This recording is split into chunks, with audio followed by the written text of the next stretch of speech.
Praise the Lord. அருமையான தேவ ஜனமே, இந்த காலை வேளையில் உங்களை சந்திப்பதில் மிக்க மகிழ்ச்சி அடைகிறேன். ஆண்டவராகிய இயேசு கிறிஸ்து இந்த காலை வேளையில நமக்காக ஒரு வேத வசனத்தை கற்றுக் கொடுக்கிறார். அந்த வேத வசனம் நமக்கு என்ன சொல்லுகிறது என்று தியானித்து பார்க்கும் பொழுது, அந்த வேத வசனம் பல காரியத்தை நமக்கு கற்றுக் கொடுக்கிறது. வேத வசனத்தை வாசிக்க கேட்போம். சங்கீதத்தின் புஸ்தகம் 19ஆம் அதிகாரம் 7வது வசனத்தை நாம் வாசித்து பார்க்கும் பொழுது, கர்த்தருடைய வேதம் குறைவற்றதும் ஆத்துமாவை உயிர்ப்பிக்கிறதுமாய் இருக்கிறது. கர்த்தருடைய சாட்சி சத்தியமும் பேதையை ஞானியுமாய் ஆக்குகிறது. நன்றாய் நீங்க இந்த வேத வசனத்தை நீங்க கவனித்து பார்க்கும் பொழுது, கர்த்தருடைய வேதம் குறைவற்றதும், அதுல எந்த குறைவும் கிடையாதுங்க. அதுதான் நாங்க சொல்லப்படுகிறது. அதில் எல்லாம் நிறைவாய் இருக்கிறது. அது என்ன சொல்லப்படுகிறது? குறைவற்றதும் உங்களுடைய ஆத்துமாவை உயிர்ப்பிக்கிறதுமாய் இருக்கிறது. கர்த்தருடைய சாட்சி இந்த வேதத்தில் சத்தியமும். எந்த மனுஷன் அறிவில்லாம பேதையா இருக்கிறானோ அந்த மனுஷனுக்கு அறிவை கொடுத்து, நல்ல ஞானத்தை கொடுத்து, நல்ல ஒழுக்கத்தை கொடுத்து நடத்துகிறதா இருக்கிறது இந்த வேத வசனம். நாணயமாக்குகிறது. அருமையான தேவ ஜனமே, நீங்கள் புரிந்து கொள்ள வேண்டும். நீங்களும் வேதமும் எப்படி இருக்கிறீர்கள்? வேதத்தை நீங்க எவ்வளவு அழகாய் தியானிக்கிறீர்கள்? வேதத்தை நீங்கள் எப்படி நேசிக்கிறீர்கள் என்று நிதானித்து பார்க்கும் பொழுது, நிறைய பேரிடத்தில் வேதம் இல்லை. நிறைய பேர் வேதத்தை வாசிப்பதில்லை. நம் வேதத்தை தியானிப்பதில்லை. அருமையான தேவ ஜனமே, புரிந்து கொள்ளுங்கள். இந்த நாட்களில் இது கடைசி காலமா இருக்கிறது. நாம் வேதத்தை கவனிக்காவிட்டால் வேதம் நம்மளை கவனிக்காது. வேதத்தை நாம் அறிந்து கொள்ளாவிட்டால் வேதம் நம்மை அறிந்து கொள்ளாது.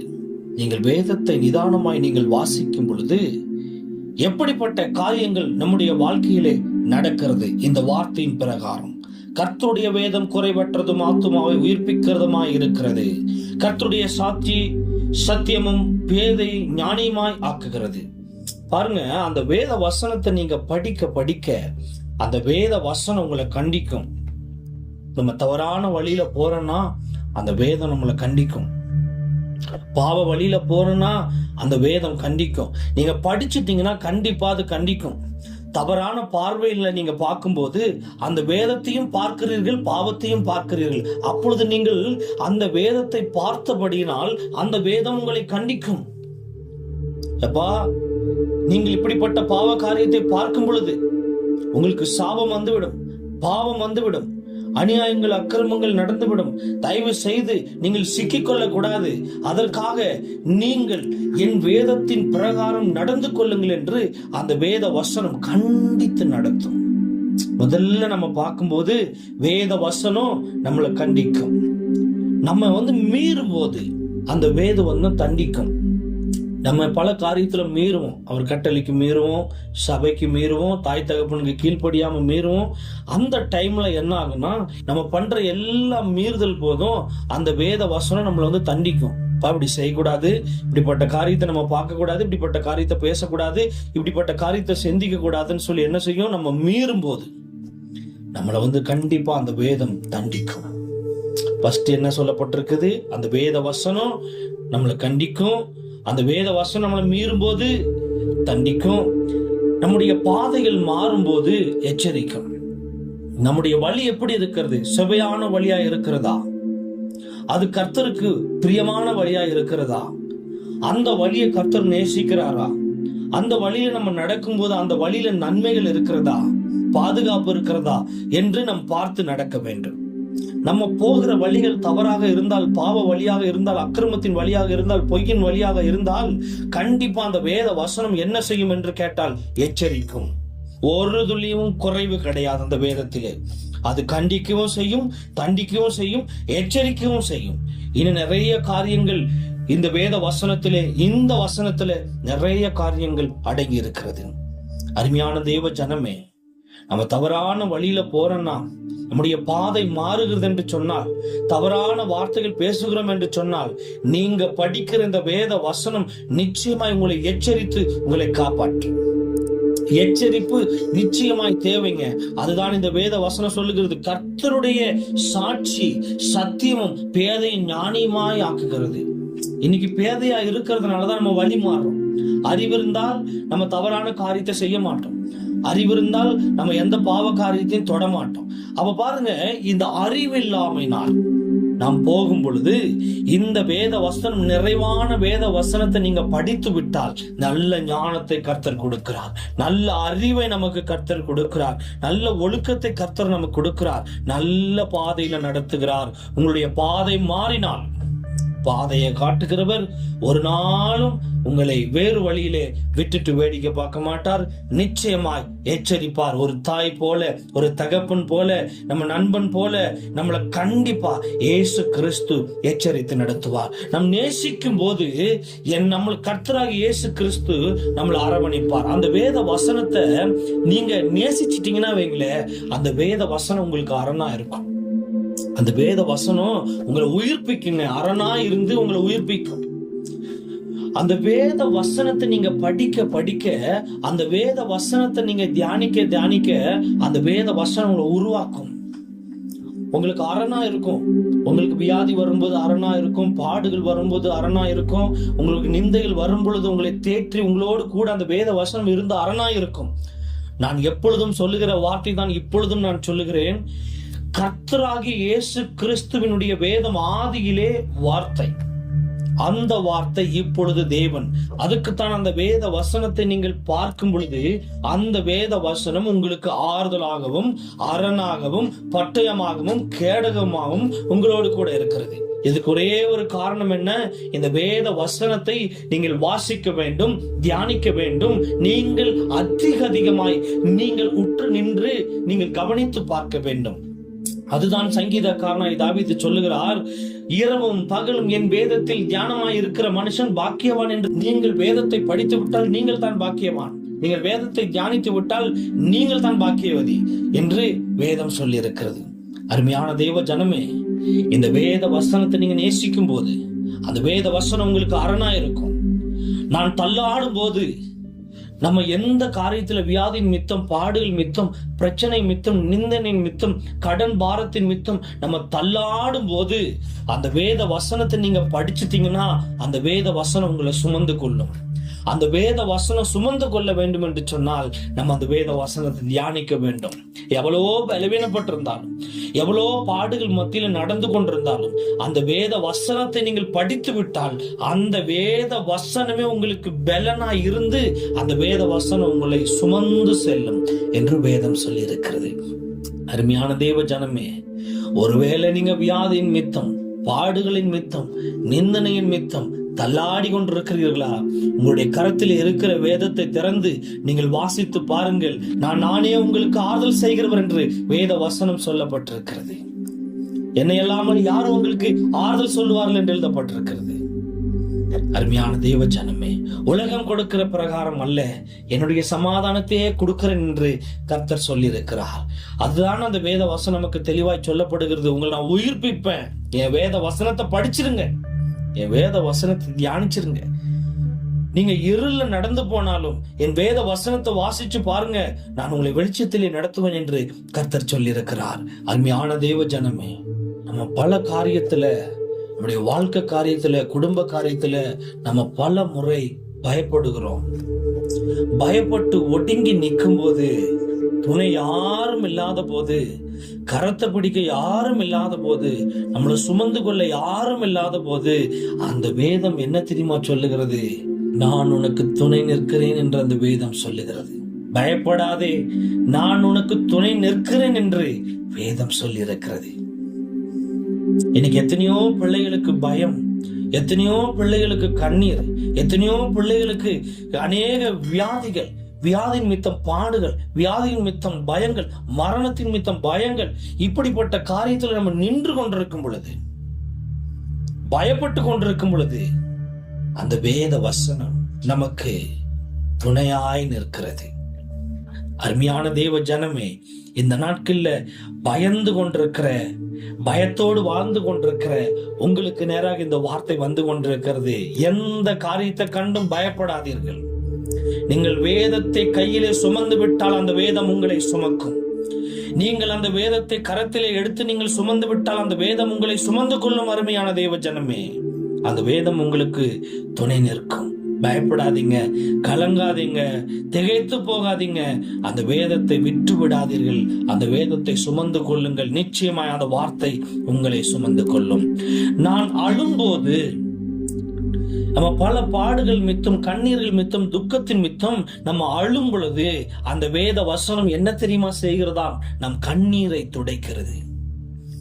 பல காரியத்தில் நம்ம அழுது கொண்டிருப்போம். தேற்றவும் ஆற்றவரும் ஒருவரும் இல்லாத ஒரு சூழ்நிலை நமக்கு வந்துவிடும். அப்படிப்பட்ட காரியத்திலே நீங்கள் அந்த வேத வசனத்தை திறந்து பார்க்கும் பொழுது என்ன தெரியுமா அந்த வேத வசனம் சொல்லுகிறது? ஆளாதே, திடன்கொள், நான் உன் தேவன், உன் கண்ணீரை துடைத்து உனக்கு ஆறுதலை நான் கொடுப்பேன் என்று அந்த வேதம் தெளிவாக சொல்லி நம்முடைய கண்ணீரை துடைக்கும்.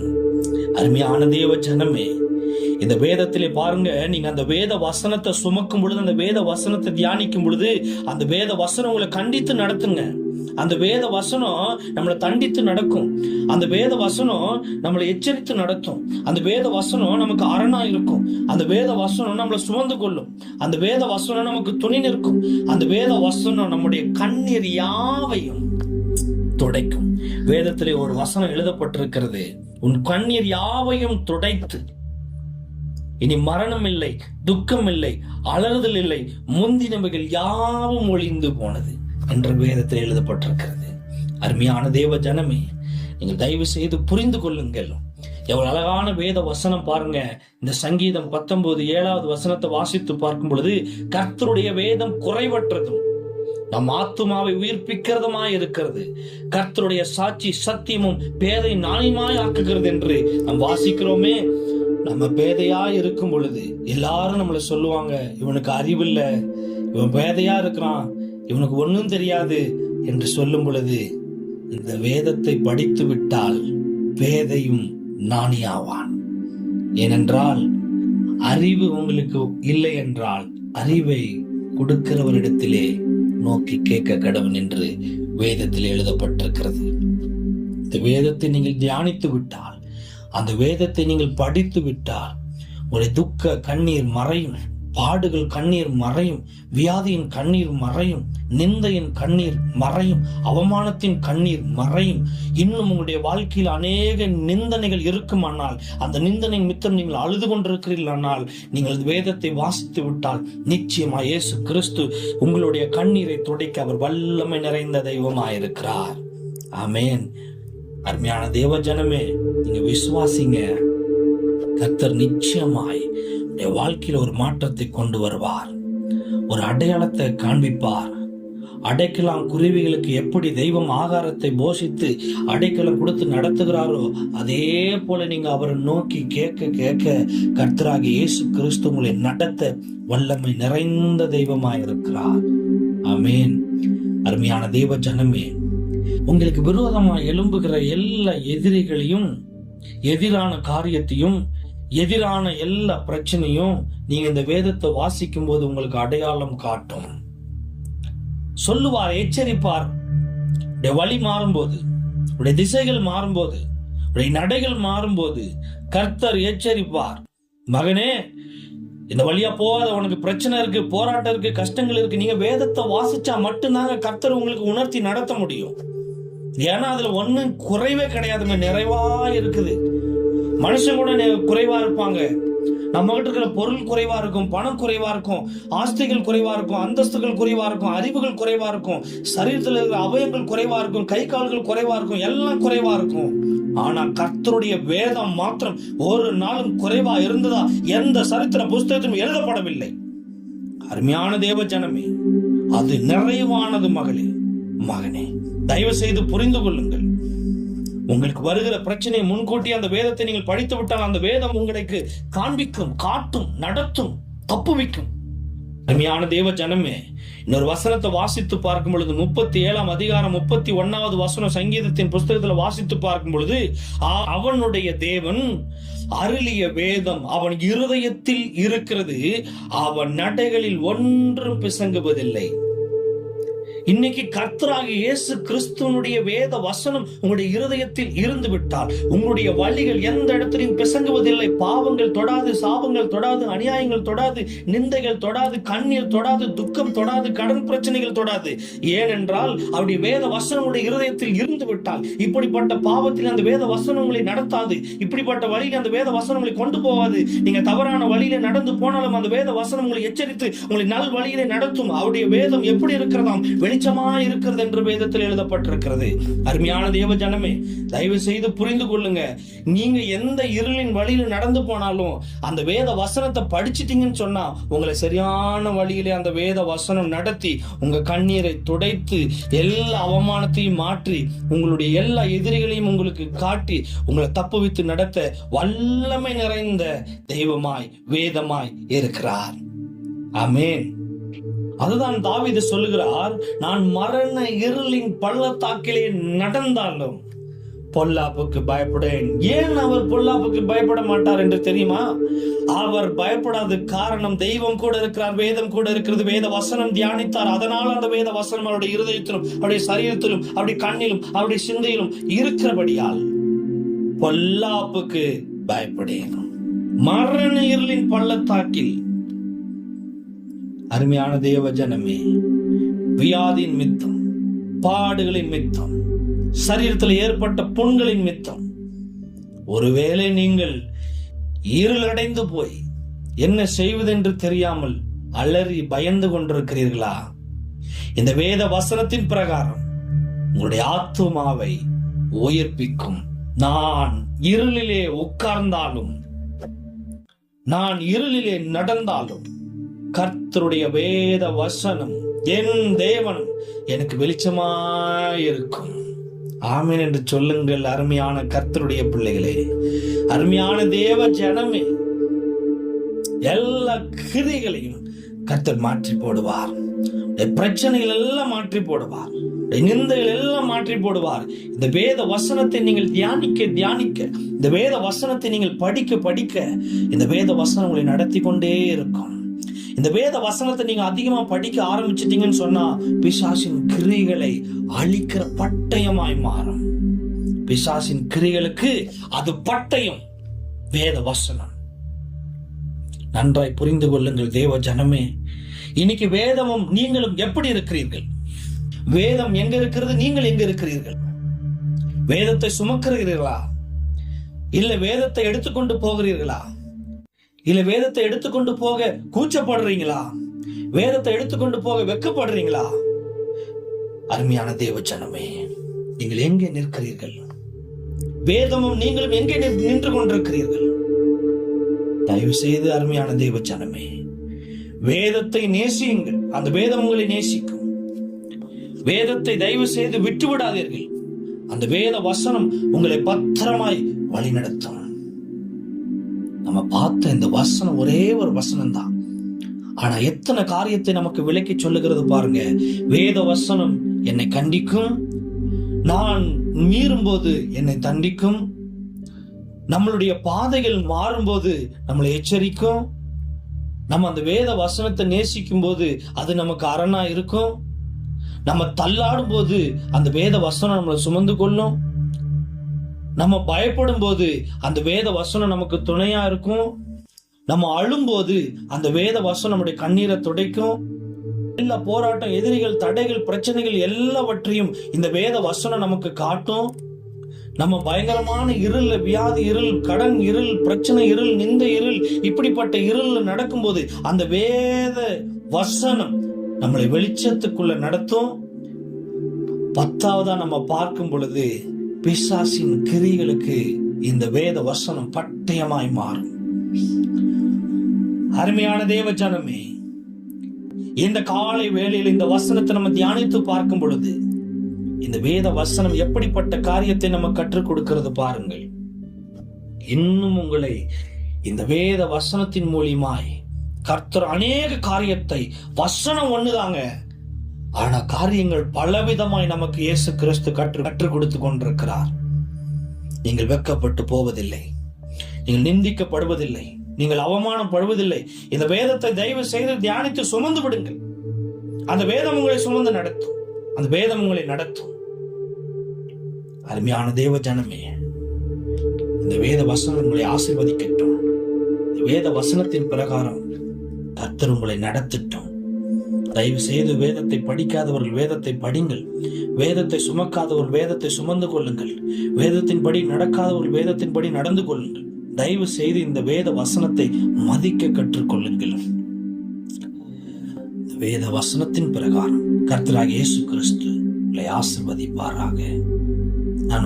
நான் ஜெபிக்கிறேன். ஜெபத்தின் மூலியமாய் கர்த்தர் உங்களுக்கு ஒரு விடுதலை கொடுப்பார், ஒரு மாற்றத்தை கொடுப்பார். கஷ்டங்கள் எல்லாம் மாறும். ஜெபிப்போம்.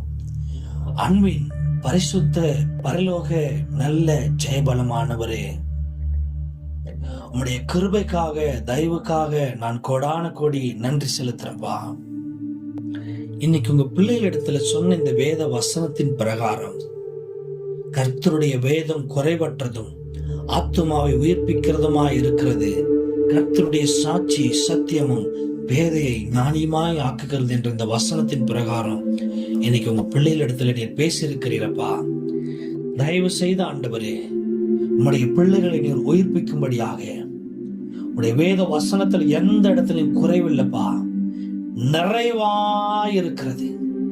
ஒருவேளை உடைய பிள்ளைகளுடைய வாழ்க்கையில வீட்டினுடைய தேவைகள் எல்லாம் குறைவா இருக்குமானால் இந்த வேத வசனத்தின் பிரகாரம் எல்லாம் நிறைவாய் கொடுங்கப்பா. வேதம் சொல்லி இருக்கிறது அல்லவா, வானத்தின் பலகணிகளை திறந்து இடம் கொள்ளாமல் போகும் மட்டும் உன்னை ஆசீர்வதிப்பேன் என்று சொல்லப்பட்ட அந்த வேத வசனத்தின் பிரகாரம் உடைய பிள்ளைகளுக்கு நிறைவான பலனை நீர் கொடுத்து உடைய பிள்ளைகளை நீர் தாங்கி சுமந்து தப்புவித்து நீர் நடத்தும்படியாக நான் ஜெபிக்கிறேன்ப்பா. உம்முடைய வேத வசனம் என்னுடைய இருதயத்தில் இருக்கிறபடியா நான் எந்த இடத்துலயும் வழி பிசங்குவதில்லைப்பா என்ற அந்த வசனத்தின் பிரகாரம் உடைய இந்த செய்தியை கேட்டுக்கொண்டிருக்கிற எல்லா தேவ பிள்ளைகளுடைய இருதயத்தினுடைய வேத வசனத்தை நீர் விதைக்கும்படியாக நான் ஜெபிக்கிறேன். அந்த வேத வசனம் உங்க பிள்ளைகளை நடத்துட்டப்பா. வியாதிப்பட்டிருக்கிற பிள்ளைகளை விடுதலை ஆக்குங்க ஆண்டவரே. சுகவீனமா இருக்கிற பிள்ளைகளுக்கு சுகத்தை கட்டளிடுங்க. பலவீனமா இருக்கிற பிள்ளைகளுக்கு பலத்தை கட்டளிடுங்க ஆண்டவரே. ஒருவேளை உடைய பிள்ளைகள் பிரச்சனையின் மித்தம், பாடுகள் மித்தம், அவமானம் மித்தம் ஆண்டவரை கண்ணீர் விட்டு ஒடுங்கி எங்க போவது என்று தெரியாமல் அலைந்து திரிந்து கொண்டிருப்பார்களானால் இப்பொழுதே ஆண்டவரே உடைய வேத வசனம் சத்தியம் இப்பொழுது உடைய பிள்ளைகளுக்கு நேராய் கடந்து போகட்டும் ஆண்டவரே. நீங்கள் சத்தியத்தை அறிவீர்கள், அந்த சத்தியம் உங்களை விடுதலை ஆக்கும் என்ற அந்த வசனத்தின் பிரகாரம் உன் பிள்ளைகள் அந்த சத்தியத்தை அறிந்து கொள்ளட்டும். இந்த சத்தியம் உம்முடைய பிள்ளைகளை விடுதலை ஆக்கட்டும் ஆண்டவர். இந்த கேட்ட சத்தியத்தின் பிரகாரம், இந்த கேட்ட அந்த வேத வசனத்தின் பிரகாரம் உன் பிள்ளைகள் எல்லாம் ஆண்டவரே நடந்து கொள்ளட்டும். நீங்கள் உங்களுடைய பிள்ளைகளை தேற்றி சுமந்து நீங்கள் நடத்தும்படியாக ஜெபிக்கிறப்பா. பிள்ளைகளை பொறுப்பெடுங்க, கிருபையில மறைங்க, பெரிய காரியத்தை செய்யுங்கப்பா. இயேசு கிறிஸ்துவின் அதிகாரம் நிறைந்த இரக்கம் நிறைந்த புண்ணிய நாமத்தில் ஜெபிக்கிறாய். நீ ஜெபம் கேளு எங்கள் நல்ல பிதாவே.